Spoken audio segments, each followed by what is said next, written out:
Let's talk about how the startup industry is a lot like multi-level marketing.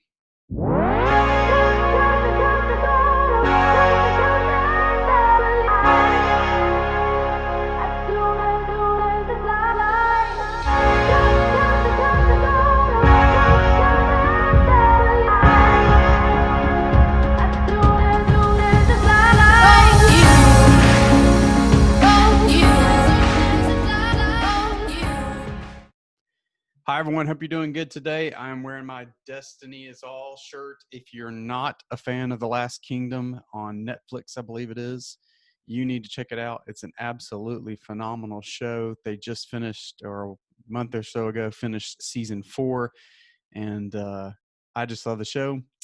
And I think you should check it out. So I wanted to pass that information along to you. Today, I'm going to talk to you about how the startup industry is a whole lot like multi-level marketing. So before I get into it, I want to tell you my stance on multi-level marketing, network marketing, direct sales, whatever the phrase you want to use. I want to tell you my opinion on it so that you don't get this too skewed out of proportion. So I've been part of a direct sales company, my wife and I have, for probably 5 or 6 years now. And I'm a huge fan of those models because you get to leverage selling someone else's profit and they pay you a commission for doing so, and you can build a team.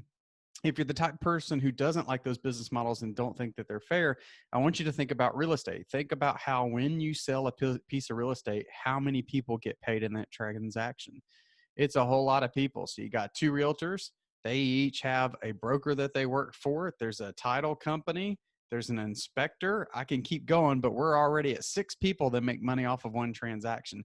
So legitimate network marketing, direct sales companies, I don't have any problem with them as long as you're getting paid when you sell a product, not just getting paid to recruit people into a business and then off you go to the next person, and you're not really selling a product, you're just recruiting people constantly.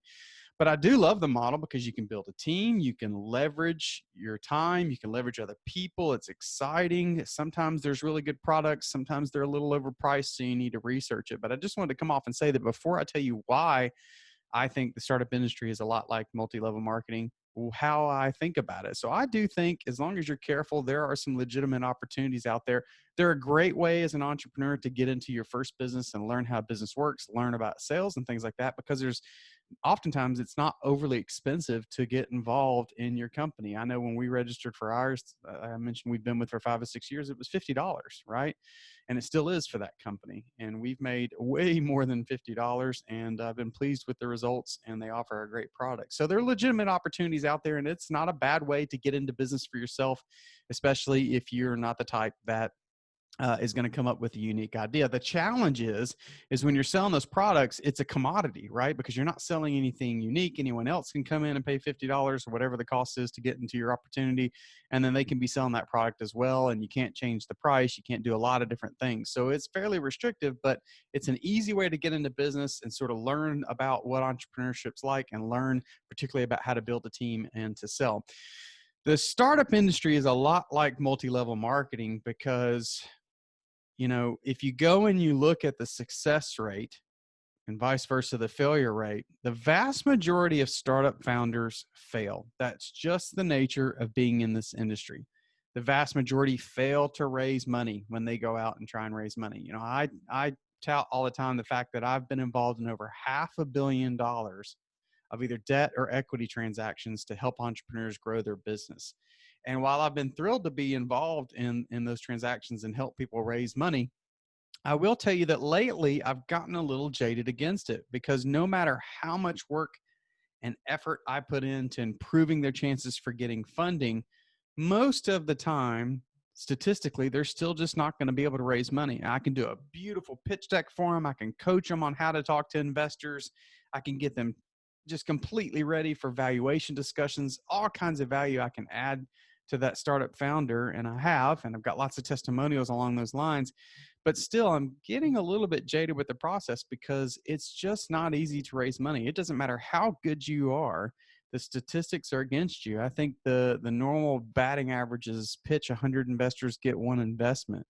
And I'm learning more and more about startup founders that I know struggling or even watching startups that I don't know all the way out in Silicon Valley and some of the big areas. You watch them go through, seed rounds, Series A, Series B, Series C, Series D, Series E, and they raise all this money and then they crash and burn.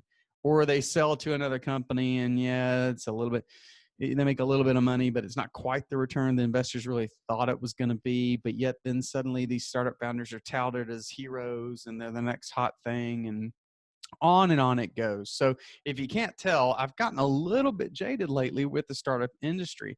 And I do feel like it's like multi-level marketing, because what happens is, there are some startups that make it. You hear about them all the time. And those people go on and they oftentimes, not always, but oftentimes get filthy, filthy rich. But look at how that works. I mean, there's only a few select at the top of that game that really make a lot of money. Most of the other startup founders, if you research them and learn more, you would learn that they're lucky. They're lucky if they're making a living. And so that's why I see the startup industry becoming more and more like multi-level marketing. You've got these people at the top, includes the investors and startup founders and all these folks that get paid lots of money to sort of hype up the industry. And they make lots of money, but then you get all these other people who don't quite do as well. So I'd love to see your comments below. I'm sure there's going to be some people who disagree with me, but in my mind, the way it works, based on all the research I've been doing and the companies I've been working with right now, I would tell you that I think it's a lot like multi-level marketing. And some of that's okay and some of that's not okay. So if you're a startup founder that's thinking about starting your first business, I want you to really think long and hard about, should you go into this with the idea that you're going to have a high growth startup that's going to raise lots of money and sell out and be the next Facebook and you're going to be a billionaire? Or are you just more than likely going to be able to, if you're lucky, create a business that provides you with some additional income, which is a wonderful thing, but it may not be the next startup. So I want you to think about that when you think about going into business for yourself, and know your personality and where you're at. Are you willing to take those risks to get to that point?